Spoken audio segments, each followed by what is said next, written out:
आजकल की भाग-दौड़ की ज़िंदगी में, सोशल मीडिया वाली ज़िंदगी में, इंटरनेट वाली ज़िंदगी में हर इंसान कहीं न कहीं इमोशनली चार्ज्ड अप है और इमोशनल होकर ही वो कोई न कोई एक ऐसा डिसीज़न ले लेता है जिससे उसे बाद में पछतावा होता है या उसके घरवालों को पछतावा होता है, वो बाद में रिग्रेट करते हैं।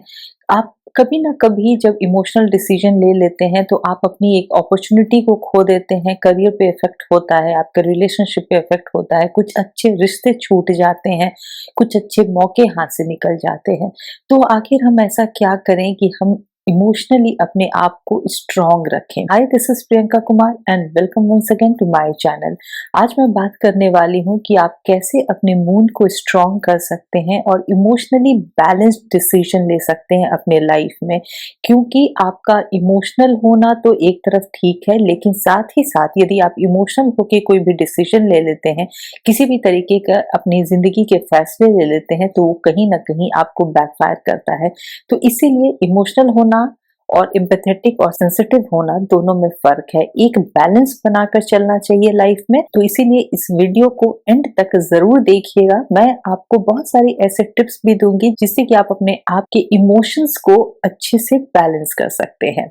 तो जैसा कि हम सभी जानते हैं कि मून कितना इफेक्ट करता है, यहाँ तक कि ओशन के टाइड्स को भी, क्योंकि मून का जो ग्रेविटेशनल पुल होता है वो ओशन के वाटर को राइज या फॉल सिस्टमैटिक तरीके से, रिदमिक तरीके से करवाता है। और हमारे अंदर भी, ह्यूमन बीइंग के अंदर 70% वाटर होता है। तो इसीलिए हमारे जो इमोशंस होते हैं वो भी कहीं ना कहीं मून से अफेक्टेड होते हैं। मून हमारे मन का कारक है, जहाँ सूरज, सन हमारी आत्मा का कारक है। हमारी आत्मा को, हमारे सोल को रिप्रेजेंट करता है। जो स्थिर होता है वही मून हमारे मन को रिप्रेजेंट करता है, हमारे माइंड को रिप्रेजेंट करता है, हमारे थॉट्स को, हमारी थिंकिंग को, हमारे बिहेवियर को, हमारे चेंजेस ऑफ मूड को, हमारी साइकोलॉजी को रिप्रेजेंट करता है। हम यदि स्थिर नहीं होते हैं मेंटली, तो हम कुछ भी ऐसा कदम उठा लेते हैं जो हमारे लिए सही नहीं हो। हम बहुत ही इरेटिक बिहेवियर करने लगते हैं। थोड़े से लोग डिप्रेशन में आ जाते हैं, एंजाइटी में आ जाते हैं, अग्रेसिव हो जाते हैं। जहां आप रॉन्ग डिसीजंस ले लेते हैं, वही गलत लोगों के प्रभाव में आना भी मून को ही रिफ्लेक्ट करता है। मून के प्रभाव से ही आप अच्छे बुरे सही डिसीजंस ले पाते हैं। मून साइकोलॉजी है, मून आपका थॉट प्रोसेस है, मून आपका इमेजिनेशन है, मून आपकी फैंटेसी है। यदि मून स्ट्रांग नहीं होता है तो आप किसी भी तरह की निगेटिविटी की तरफ चले जाते हैं, निगेटिव थॉट्स की तरफ चले जाते हैं, निगेटिव आइडियाज और निगेटिव लोगों की तरफ अट्रैक्ट होने लगते हैं। वहीं यदि आपका मून स्ट्रांग होता है तो आप एक बहुत अच्छे राइटर हो सकते हैं, बहुत अच्छे पोइट हो सकते हैं, बहुत अच्छे थिंकर हो सकते हैं, बहुत अच्छे फिलोसोफर हो सकते हैं, बहुत अच्छे लिरिसिस्ट हो सकते हैं, जो शब्दों के साथ खेलते हैं, जो कला में माहिर होते हैं। ये सारी चीजें, ये सारी खूबियां तभी आती हैं जब आपका मून बहुत स्ट्रांग होता है। लेकिन ये एक आम आदमी कैसे समझे कि मेरा मून स्ट्रांग है या नहीं, क्योंकि हर किसी को तो एस्ट्रोलॉजी या न्यूमरोलॉजी में इंटरेस्ट नहीं होता। हर कोई ये नहीं जान पाता कि मेरा कौन सा प्लैनेट वीक है, मेरा कौन सा प्लैनेट स्ट्रांग है। लेकिन यदि कहीं ना कहीं आपको ऐसे एट्रीब्यूट्स नजर आ रहे हैं कि आप किसी भी डिसीजन को लेते समय बहुत ज्यादा इमोशनल हो जाते हैं और आप इमोशनल होकर ही कोई भी काम कर जाते हैं, आप थोड़े से फियरफुल हो जाते हैं, आप डिप्रेशन में रहते हैं, आप नेगेटिव लोगों की तरफ अट्रैक्ट होते जाते हैं, तो कहीं ना कहीं आपका मून स्ट्रांग नहीं है। क्योंकि हम लोग अपने आप को, अपने मन को आजकल उतना समझ नहीं पाते। क्योंकि मैंने जैसा पहले भी कहा कि ये सोशल मीडिया का जमाना है। हम दूसरों को तो देखते हैं, दूसरों की लाइफ को देखते हैं, दूसरों को समझने की कोशिश करते हैं, लेकिन अपने मन को हम जल्दी नहीं समझ पाते। और जैसे ही हम अपने मन को समझने लगेंगे, अपने आप को समझने लगेंगे, वैसे ही हम कहीं ना कहीं अपने मून को स्ट्रांग करने लगेंगे। मून के इन्फ्लुएंस से ही आप बहुत ज्यादा स्टर्बन भी हो जाते हैं, बहुत ज्यादा अग्रेसिव भी हो जाते हैं। कॉन्शियस और अनकॉन्शियस और सबकॉन्शियस माइंड में डिफ्रेंशिएट करना थोड़ा सा भूल जाते हैं। तो इसलिए बहुत इंपॉर्टेंट है कि अपने माइंड को समझिए, अपने बिहेवियर को समझिए और उसके अकॉर्डिंग ही काम कीजिए। तो मेरा सबसे पहला सुझाव ये है कि थॉट करेक्शन कीजिए। जब मैं बात करती हूँ थॉट करेक्शन की, और जब मैं बात करूंगी कि आप नेगेटिविटी से दूर रहिए, तो अक्सर लोग ये समझते हैं कि नेगेटिविटी से दूर रहना मतलब कि उन लोगों से दूर रहना जो जेलस हैं, जो आपके बारे में गलत सोचते हैं, आपके बारे में बुरा सोचते हैं, उन लोगों से अपने आप को कट ऑफ कर देना। लेकिन अक्सर यही होता है कि प्रॉब्लम हम खुद अपनी होते हैं, दूसरे हमारी प्रॉब्लम बहुत कम होते हैं, दूसरे हमारी चीजों को बहुत कम कम इफेक्ट करते हैं। हम खुद अपने लिए सारी प्रॉब्लम्स क्रिएट कर लेते हैं अपनी माइंड की वजह से। हमें लगता है कि दूसरे मेरी परवाह नहीं कर रहे हैं, हमें लगता है कि दूसरे मेरे बारे में गलत सोच रहे हैं, दूसरे मुझसे जेलस हैं, जबकि बहुत बार ऐसा होता है कि दूसरे आपकी लाइफ में कुछ ज्यादा इंटरेस्ट नहीं ले रहे हैं, लेकिन आप खुद में खुद इतना फील करने लगते हैं और अपने आप को नेगेटिविटी की तरफ लेते जाते हैं। जैसे कि मैं आपको एक एग्जांपल देती हूँ, यदि आप किसी व्हाट्सएप ग्रुप का हिस्सा है और आपने कोई पोस्ट डाला, किसी ने आपके पोस्ट पर कोई रिप्लाई नहीं किया, कोई लाइक नहीं किया, तो आपको लगने लगेगा कि लोग आपसे जलते हैं, लोग आपकी परवाह नहीं करते हैं, लोग आपके बारे में उतना सोचते नहीं हैं, लोगों की जिंदगी में आपकी कोई अहमियत नहीं है और आप उस नेगेटिविटी की तरफ अट्रैक्ट होते जाते हैं। दरअसल उस ग्रुप के जो बाकी लोग हैं उन्हें शायद इस बात की भनक भी नहीं कि आप इतना कुछ सोच रहे हैं, उनके पास टाइम नहीं होगा, उन्होंने इस चीज पर ध्यान नहीं दिया होगा, लेकिन आप नेगेटिविटी के शिकार होने लगते हैं। तो इसके लिए ये बहुत इंपॉर्टेंट है कि आप उस ग्रुप से बाहर निकल जाइए, क्योंकि आप जितना ज्यादा नेगेटिविटी में इंडल्ज करेंगे और वो नेगेटिविटी जो आपने खुद अपने लिए क्रिएट की है, तो जितना ज्यादा आप उसमें इन्वेस्ट होते जाएंगे उतना ही ज्यादा आप अपने लाइफ में और प्रॉब्लम्स और हिंड्रेंसेस को क्रिएट करते जाएंगे। आप किसी भी पॉजिटिव चीजों से अपने आप को दूर करते जाएंगे। तो मैं उस नेगेटिविटी की बात कर रही हूँ जो आपने अपने लिए खुद जनरेट किया है। दूसरा पॉइंट ये है कि पेसिमिस्टिक लोगों से अपने आप को दूर रखिए। वैसे लोग जो हमेशा गलत बोलते हैं, गलत सोचते हैं, नेगेटिव चीजों को अट्रैक्ट करते हैं, जिन्हें लगता है कि उनके साथ लाइफ में सब कुछ बुरा हो रहा है, उनके साथ लाइफ में हर कोई बुरा ही करता है, वो बस अच्छे हैं, ऐसे लोगों की जो एनर्जी होती है, जो ऑरा होता है, वो कहीं ना कहीं आपको भी उसी डायरेक्शन में ले जाने लगता है।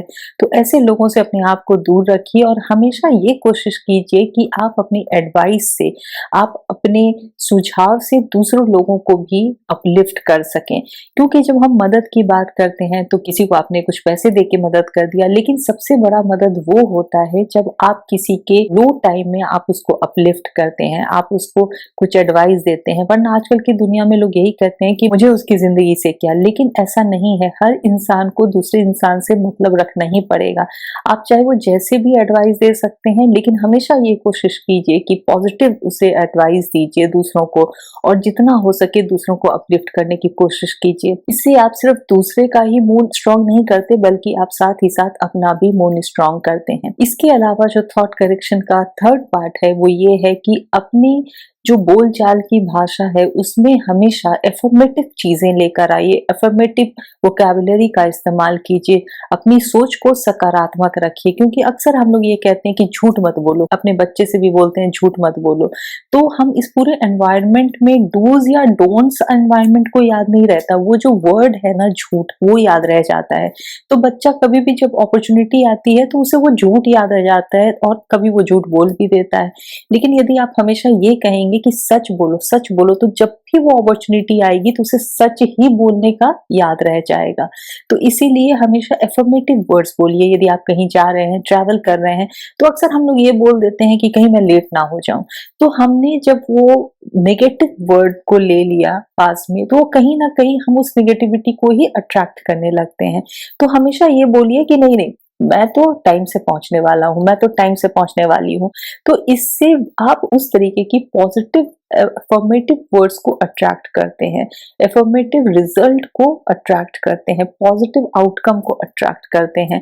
तो इसीलिए थॉट करेक्शन बहुत इंपॉर्टेंट है अपने मूड को स्ट्रांग करने के लिए। नेक्स्ट इंपॉर्टेंट टिप है कि मून वाटर है। जैसा मैंने पहले भी कहा कि ये वाटर को भी रिप्रेजेंट करता है, इनफैक्ट ये आपकी मदर को रिप्रेजेंट करता है, मदर फिगर को रिप्रेजेंट करता है। तो इसीलिए पानी पीना ये भी आपके मूड को स्ट्रांग करने का एक बहुत बड़ा टिप है। तो आपको पानी कब पीना है, कैसे पीना है, ये आपकी अपनी बॉडी की रिक्वायरमेंट होती है, अपने बॉडी का अर्ज होता है, उसको सुनिए। कभी कभी आप लिक्विड डाइट पे भी रह सकते हैं। आप अपने आप को डिहाइड्रेट मत होने दीजिए खाना खाने के 1 घंटा पहले या 1 घंटा बाद पानी पीने का। ऐसा एक रूल बनाइए जिससे कि पानी का बैलेंस आपके बॉडी में बना रहे। नेक्स्ट इंपॉर्टेंट टिप ये है, आपके घर में जो भी गेस्ट आते हैं तो वो चाहे कोई डिलीवरी बॉय हो या कोई भी ऐसा इंसान हो जो कि आपके घर में आता है, गर्मी के मौसम में आता है, तो कुछ ना कुछ ऐसी व्यवस्था करके रखिए, ऐसा अरेंजमेंट करके रखिए कि आप एटलीस्ट वाटर तो हर किसी को ऑफर कर सके। यहाँ पे सिक्योरिटी की भी बहुत रीजन होती है कि आप किसी भी रैंडम इंसान को घर में बैठा के पानी नहीं पिला सकते हैं, क्योंकि आजकल का जमाना इतना सेफ नहीं है। तो आप कुछ ऐसा रखिए कि आप जब डिलीवरी लेते हैं तो उस वक्त ही उसे पानी का बॉटल दे दें, या कुछ भी बाहर एक ऐसा अरेंजमेंट करके रखें जिससे कि जिसको भी प्यास लगे वो पानी पी सके। तो ऐसी कुछ व्यवस्था यदि आप करते हैं, उससे भी आप अपने मूड को स्ट्रांग करते हैं। ये तो मैं हमेशा टाइम एंड अगेन बोलती हूँ कि जो बहुत ही बेसिक चीजें हैं कि लिक्विड को, पानी को वेस्ट मत कीजिए। हम लोग अक्सर ये करते हैं कि जब फ्लाइट में जा रहे हैं या किसी पार्टी वगैरह में गए, होटल में गए, पानी का बॉटल लिया, एक दो सिप पिया और उसे छोड़ दिया। जब आप ऐसा करते हैं तो ही आप अपने मूड को डिसबैलेंस करते हैं। तो इसीलिए कहीं भी पानी का वेस्ट मत कीजिए, अपने घर में भी बाहर भी। जैसे ही आप कोई भी पानी का बॉटल उठाते हैं ना, तो आपका एक कनेक्शन बन जाता है उस पानी से। तो इसीलिए पानी को वेस्ट मत कीजिए।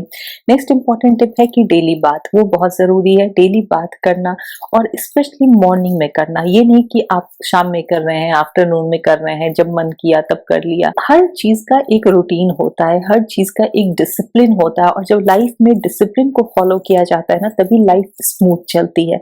वरना कोई भी किसी भी तरीके से जी सकता है, लेकिन ऐसे तो होता नहीं है ना। हर चीज एक सिस्टमैटिक तरीके से चलती है। तो इसीलिए कोशिश कीजिए कि सुबह के वक्त ही नहाने का। नेक्स्ट इंपॉर्टेंट टिप है कि क्योंकि जब मैं वाटर की बात कर रही हूँ, तो हमें इन्वायरमेंट के लिए भी कुछ ऐसा करना चाहिए जो कि वाटर लेवल बढ़ता रहे, मॉइस्चर इन्वायरमेंट में बढ़ता रहे। इसके लिए यदि आप पेड़ लगा सकते हैं, प्लांट्स लगा सकते हैं, उसकी देखभाल कर सकते हैं, तो ये भी आपके मूड को स्ट्रांग करता है। और इसके अलावा आप यदि चाहे तो पर्ल पहन सकते हैं, लेकिन खुद से नहीं पहनिएगा, किसी भी अच्छे एस्ट्रोलॉजर या न्यूमरोलॉजिस्ट से सलाह लेने के बाद ही पहनिएगा। शिव जी की पूजा, यदि आपका फेथ हो, शिव जी की पूजा करते हैं, तब भी आप अपने मूड को स्ट्रांग करते हैं। तो ये मैंने बहुत ही ऐसी कुछ बातें बताई हैं जिससे कि आप जो इमोशनल होके कोई डिसीजन ले लेते हैं, इमोशनली वर्कड अप हो जाते हैं, भावनाओं में बह जाते हैं, और कोई भी ऐसा कदम उठा लेते हैं जिसके लिए कि आपको बाद में रिग्रेट करना पड़े, तो इसीलिए वो कदम आपके लाइफ के लिए सही नहीं होता। तो इसीलिए हमेशा ये कोशिश कीजिए कि कोई भी जिंदगी का फैसला सोच समझ कर लीजिए, इमोशनली स्टेबल होके कीजिए। जल्दबाजी में कोई भी कदम मत उठाइए, जल्दबाजी में कोई भी फैसला मत लीजिए, और अपने आप को सिर्फ फिजिकली नहीं बल्कि मेंटली भी हेल्दी रखिए। यदि आपको ये वीडियो अच्छा लगा हो, यूजफुल लगा हो, तो इसे अपने फ्रेंड्स और फैमिली के साथ जरूर शेयर कीजिएगा, क्योंकि ये वीडियो सभी के लिए बहुत ज्यादा इंपॉर्टेंट है। यदि आप मुझसे कंसल्टेशन चाहते हैं तो मेरे वेबसाइट numberworks.com के थ्रू या फिर मेरे व्हाट्सएप नंबर के थ्रू आप मुझसे कंसल्ट भी कर सकते हैं। यदि आप मेरी बुक पढ़ना चाहते हैं, the numerology answer book 105 questions and their answers, आप उसे खरीद सकते हैं अमेजोन से, फ्लिपकार्ट से। और एक बात, यदि अभी तक आपने मेरे चैनल को सब्सक्राइब नहीं किया है तो सब्सक्राइब कीजिए। मैं नेक्स्ट वीडियो में फिर आपसे मिलूंगी और न्यूमरोलॉजी से जुड़ी हुई बहुत सारी बातें आपसे करती रहूंगी। Till then take very good care of yourself and thank you for watching.